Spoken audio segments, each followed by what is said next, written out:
Assalomu alaykum hurmatli obunachilar, bizani kuzatib borayotganlar. Bugungi obzorimizda reklama uy-joy egasining telefon raqamini yozib qo'yamiz. Bu joyga qiziqadiganlar to'g'ridan-to'g'ri uy egasiga aloqaga chiqishingiz mumkin. Sifatli qadriga yetadiganlar uchun ajoyib variant.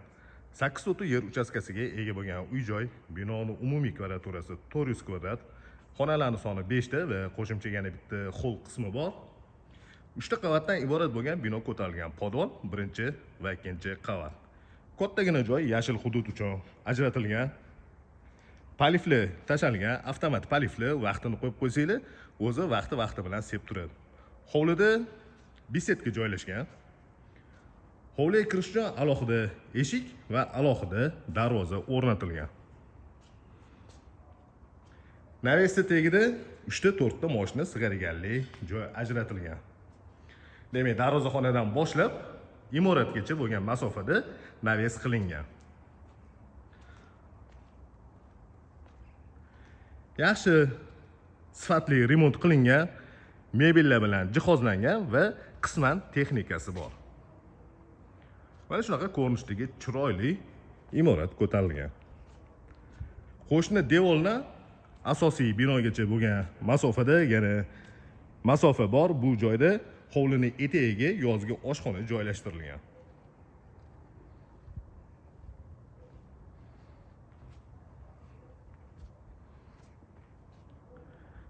Demak, bu joydan o'tadigan bo'lsak, hovli qismi uchun hojatxona va uni oldida yozgi oshxona joylashgan.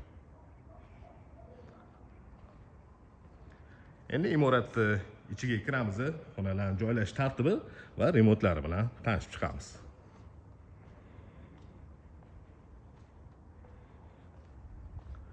Fasad qismini yana bir marta ko'rsataman. Chiroyli fasad ko'rinishiga ega. Avtorskiy proyekti sifatiga e'tibor qilib qurilgan uy. Bu joyda imoratgacha masofada naves qilingan, oyoq kiyimlarni bemalol yechib, imoratning ichiga kirsa bo'ladi. Oshxonaga kiradigan alohida eshik bor va bu joyda paradniy vxod. Uy ichiga kirib keldik. Bu joyda katta hol qismi bor. Hollar razmeri uzunasiga 7 metr va eniga 5 metrni tashkil qiladi. Turetskiy gilamli yozilgan. Nemetskiy tarket. Pardalar ilingan, luxury lyustrali. Bu joyda mebelirovkasi polniy bo'lgan, prixojniy shkaflar yasatilgan. Chap tarafimizda oshxona bo'lyapti, to'g'rida zal. Va uni oldida koridor bo'ylab o'tganimizda mehmonlar uchun ajratilgan yotoqxona va birinchi qavat uchun umumiy hojatxonasi bor. Imoratga kirganimizda birinchi xona oshxona uchun mo'ljallangan. Hovli tarafdan ko'rsatdik, mana hovliga chiqsa bo'ladi oshxonadan. Kuxnya, stolovoy. O'rtada astrologi bor. Bu joyda televizor o'rnatadigan joylariga toshli ishlatilgan. Hoffman brendiga tegishli bo'lgan xolodilnik. O'srifda ishlatilgan tosh kvartsviy tosh bo'ladi. Gazli plita, posudomoyka va oldida duxovka bilan mikrovolnovka joylashgan. Videoni davomiyligi ozgina uzunroq bo'lishi mumkin, sababi har bitta detaliga alohida to'xtalib o'tmoqchimiz. Iloji boricha, albatta, har bitta joyda, har bitta xonada invertor konditsionerlar o'rnatilgan. Bu joyda termo regulyatorlari bor. Bemalol havoning haroratini belgilab qo'ysanglar bo'ladi.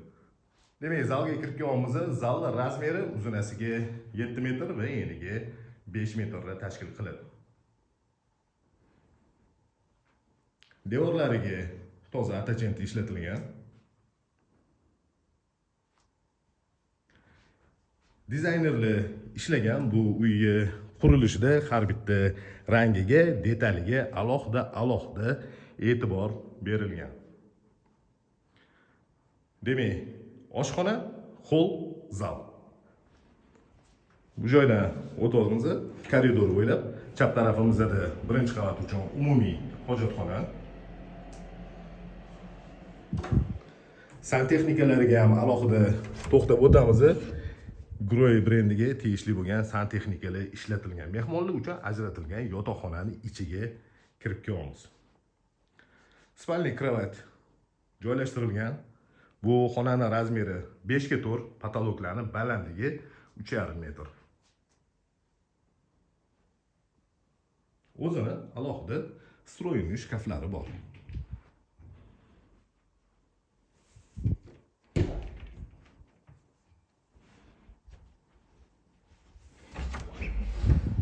Bu joyda shu xonaga tegishli bo'lgan sanuzel joylashgan.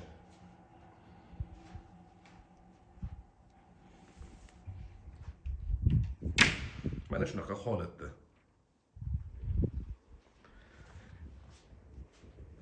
Demak, birinchi qavatda oshxona, hol, zal, mehmonlar uchun ajratilgan yotoqxona va ikkita sanuzel bo'ldi. Ikkita sanuzeldan bittasi mehmonlar uchun ajratilgan yotoqxonani ichida joylashgan. Zinali dubdan yasalgan va podsvetkalari bor. Datchik движения oyog'ini qo'yishimiz bilan avtomatik ravishda podsvetkalari yonadi.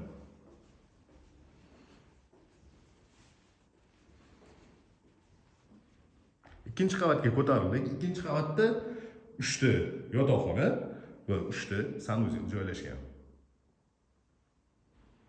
O'ng tarafimizda bitta xona. Xonalar razmeri asosan bir xil bo'lib tushgan, faqatgina ota-onalar uchun ajratilgan yotoqxona sal kattaroq. 5 ga 4 razmerdagi yotoqxonaning ichiga kirdik. Bu joyda ham spalniy kravati bor, stroyli shkaf. Alohida shu xonaga tegishli bo'lgan sanuzel.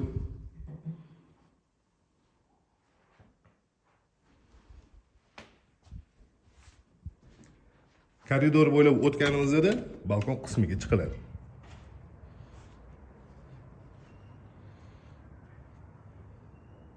Ikkinchi qavatdan hovlining ko'rinishi.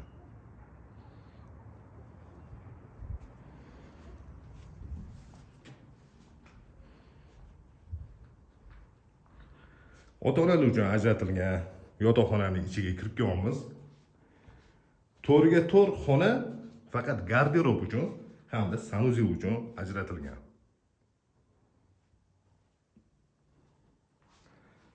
Bu joyda mana shunaqa chiroyli shkaflari bor, ichida podsvetkalari bilan.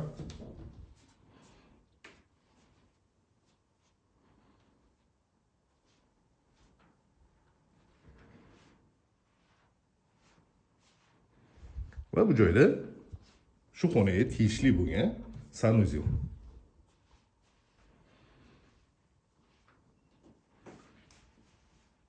Unitaz installyatsiya qilingan, bachoklari ko'rinmaydi.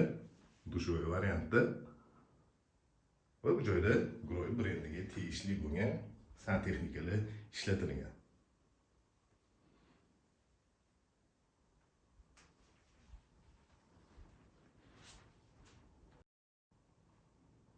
Ota-onalar uchun ajratilgan yotoqxonaning ichiga kiramiz. Demak, bu ko'rsatgan joyimizni faqatgina garderob bilan sanuzel uchun ajratilgan. Ota-onalar uchun ajratilgan yotoqxona boshqa xonalarga qaraganda sal kattaroq, 6 ga 5 razmerda. Bu joyda ham spalniy kravatlari o'rnatilgan, chiroyli lyustralar, ilingan invertor, konditsioner.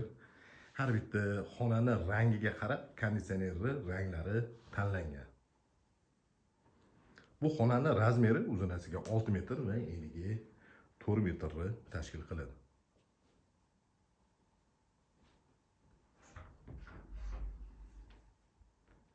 Spalniy kravatni bosh tarafida mягкая обивkalar bilan qoplangan, ya'ni materiallar bilan qoplangan. Devorlariga ispanskiy kraska ishlatilgan.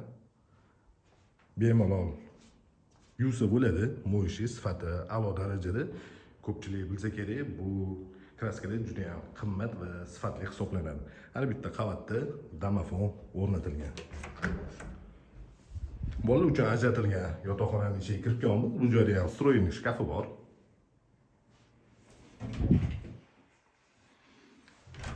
Shu xonaga tegishli bo'lgan alohida sanuzel.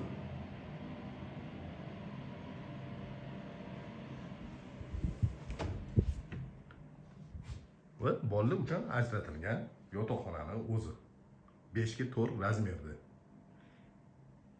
Bittalik kravatdan ikkita o'rnatilgan.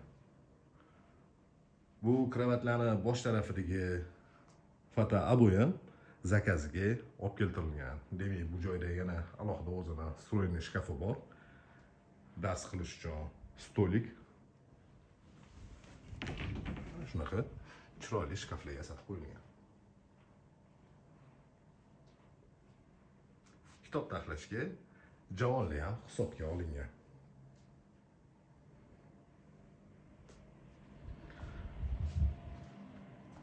Demak, ikkinchi qavatda 3 ta yotoqxona va 3 ta sanuzel bo'ldi. Imoratning podval qismida kotelniy joylashgan, холодный komnata. Hozir bu joylariga ham tushamiz. Demak, birinchi qavatda hol oshxona, zal, mehmonlar uchun ajratilgan yotoqxona va 2 ta sanuzel bo'ldi. Zinalar dubdan parket nemetskiy, santexnikalar, nemetskiy santexnikalar ishlatilgan, sifatli qurilgan uy.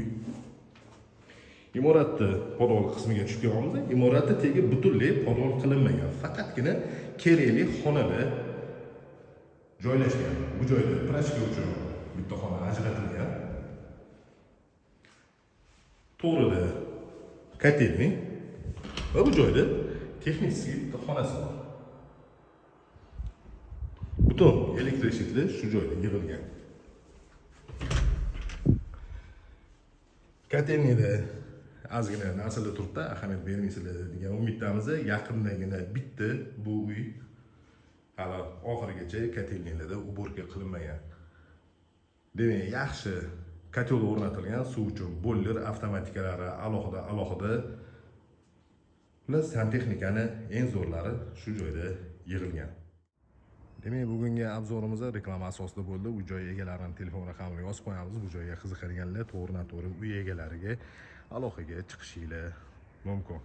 8 sotix yer uchastkasiga ega bo'lgan uy-joy, binoning umumiy kvadraturasi 400 kvadrat, xonalarning soni 5 ta bo'ldi. Bu joyga aniq manzili kerak bo'ladigan bo'lsa, ko'rsatilgan telefon raqamiga bemalol murojaat qilishingiz mumkin bo'ladi. Sizlarga lokatsiyasini tashlab berishadi.